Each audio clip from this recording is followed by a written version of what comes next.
고양이, 고양이, 꽃보다 고양이.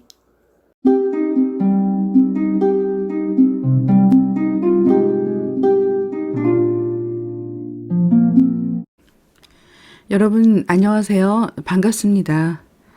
고양이가 있는 글방에 글 읽어주는 집사 정민입니다. 이번 이야기는 우리의 근본 뿌리이자 역사인 옛것을 돌아보는 시간을 갖고자 합니다. 고전은 사실 고루하고 지루한 면이 많습니다. 온고이지신이란 말이 있습니다. 이 말은 온고이지신 가이위사, 옛날에 배운 것을 복습하고 거기다 새로운 것도 알면 남의 스승이 될 수 있다. 즉 옛것을 알고 새로운 것을 안다는 공자의 논어 위정편에 나오는 말입니다. 자, 그럼 글 3편과 함께 고전 산책 함께 떠나보시죠. 고전 산책 첫 번째 이야기입니다. 차라리 입을 다물라. 조선 후기의 문신 회헌 조관빈 선생의 신구잠 회헌집에 나온 내용입니다. 일침을 가하기 어렵다면 입을 꽉 다물라. 신구는 삼가고 두려워한다는 뜻입니다. 조관빈은 삼가고 두려워할 일로 말실수를 꼽았습니다. 말실수하지 않을까 하는 것이 군자의 걱정이라 하며 말실수로 인한 재앙을 경계합니다.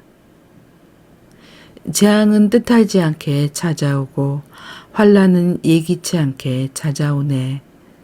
수치와 모욕이 극에 달한 뒤 탓하고 후회한들 무엇하겠는가. 그리고 말이 상대방에게 전달되는 과정에서 내 마음과는 다르게 변질되는 것을 안타까워합니다.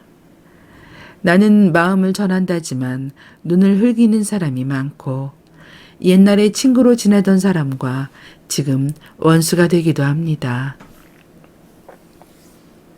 옳은 말이라 해도 듣는 이가 불쾌하게 생각하면 안 하는 이만 못한 결과를 낳고 진심을 전해도 듣는 이가 수용하지 않는다면 쓸데없이 말만 많아진 꼴이 되고 맙니다. 짧은 말로 남의 허점을 찌르는 촌철살이는 쉬워도 꼭 필요한 한마디로 마음을 일깨우는 일침활이는 어렵습니다. 꼭 해야 할 말일지라도 듣는 이가 기꺼이 받아들이도록 전달할 수 없다면 차라리 입을 꽉 다무는 편이 나을지도 모르겠습니다. 여기까지입니다. 두 번째 이야기 이어지겠습니다.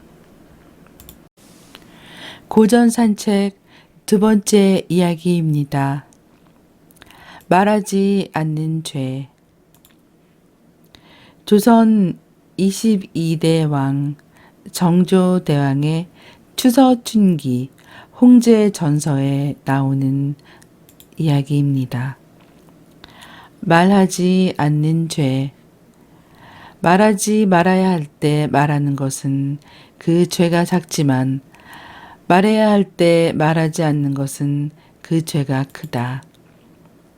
설화라는 말에서 알 수 있듯이 입은 화를 불러들이는 문입니다. 어떻게 말을 하느냐에 따라 화가 될 수도 있고 복이 될 수도 있습니다. 요즘 들어 말로 인한 사회적 갈등이 부쩍 늘어났습니다.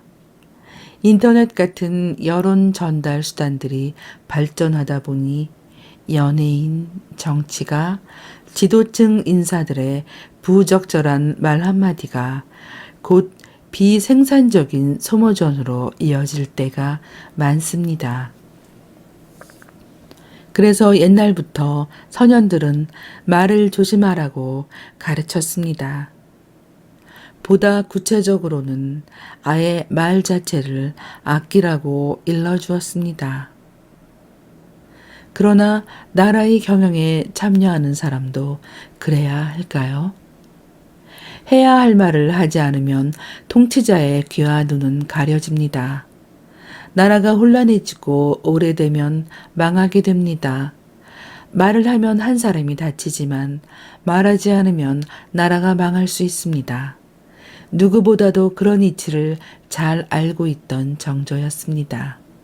그래서 귀에 거슬리는 말이라도 차라리 해주기를 바랬던 것입니다. 할 말은 하는 것, 그것이 용기입니다. 여기까지입니다. 고전 산책 세 번째 이야기 이어지겠습니다. 고전 산책 그 세 번째 이야기입니다. 마음이 바르면 몸도 바르다.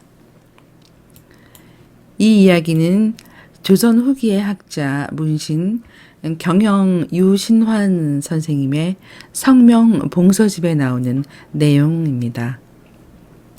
자리가 바르지 않으면 마음이 바르지 않으니 내 자리를 바르게 하여 공경하지 않음이 없도록 하라. 마음이 바르지 않으면 자리가 바르지 않으니 내 마음을 바르게 하여 공경하지 않음이 없도록 하라. 많은 청소년이 별다른 생각 없이 일상생활에서 욕설을 사용합니다.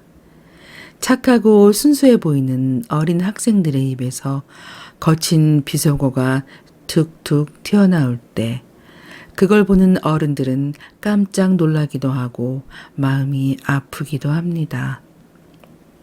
그런데 이렇게 걱정하는 어른들과 달리 정작 청소년들은 우리들은 다 그렇게 말하는데 왜 그러세요? 내가 편한데 뭐 어때요? 하면서 의아하다는 표정을 짓습니다. 하지만 내면과 외면의 관계를 생각한다면 가벼이 넘길 일만은 아닌 듯 합니다. 겉모습보다 마음이 중요하다고 합니다.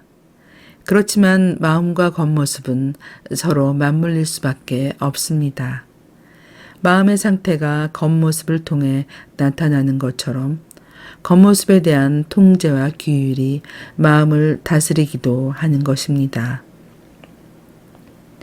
유신환 선생은 이 글이 자신의 아버지가 쓴 부세에 대한 명을 본떠서 지은 것이라고 고백합니다.